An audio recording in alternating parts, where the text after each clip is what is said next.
Now to the prosecution in the war crimes trial of decorated Navy SEAL Eddie Gallagher. Resting its case, there was certainly drama in that courtroom last week after the court heard stunning testimony from a key witness, a Special Forces medic, who said it was him, not Gallagher, who killed that ISIS prisoner in Iraq. Joining us now is Cully Stimson, Heritage Foundation Senior Legal Fellow. Cully, good morning to you. What happens next in this case? It was huge last week, that bombshell moment when the key witness that the prosecutors put on the stand said it was him that killed that ISIS prisoner.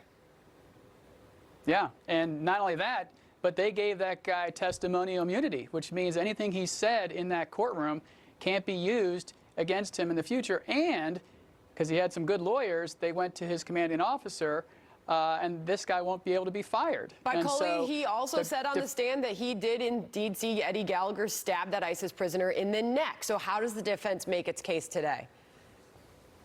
Well, the defense doesn't have to make a case. Remember, it's the government who has the burden to prove a case beyond a reasonable doubt.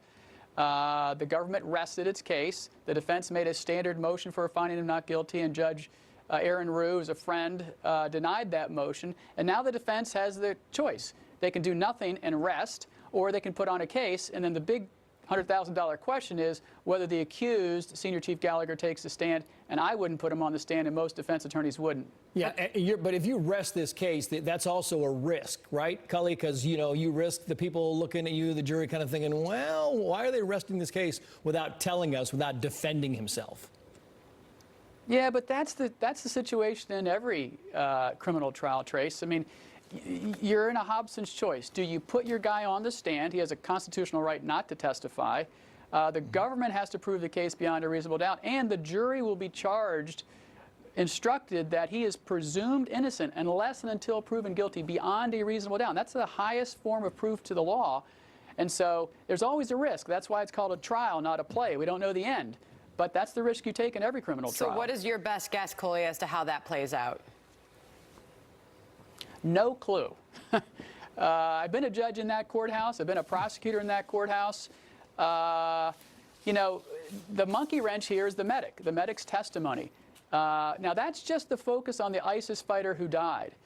Whether they've proven him guilty beyond a reasonable doubt in that charge, I don't know. But remember, guys, there are several other charges here, including a possession and use of illegal substances, posing with a corpse, flying a drone over an area. So he could be found guilty of those lesser charges and found not guilty of the murder charge, or who knows what. He could be found not guilty of everything. It's too early to tell.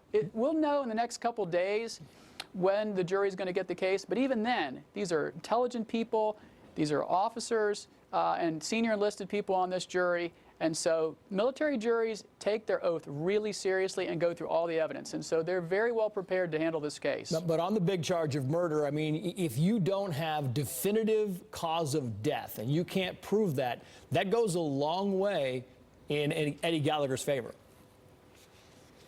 Yeah, I mean, look, when I was a homicide prosecutor out in town, I mean, I would always want to put the forensic pathologist on the stand to say what was the cause and manner of death. Here, there was no autopsy. The body wasn't available for an autopsy. The pathologist who testified based on a video, but wouldn't go so far as to say what the manner of death was. And so the prosecution has a huge burden. And I think the prosecution got out-lawyered here. I mean, this immunity deal, this testimony immunity deal, gave that medic a green light to say whatever he wanted to say as long as the government couldn't prove it was incorrect. And so I think they got out-lawyered here. We'll see whether that inures to Senior Chief Gallagher's benefit in the end. There's been a lot of bumps in the road and a lot of surprises that have come up during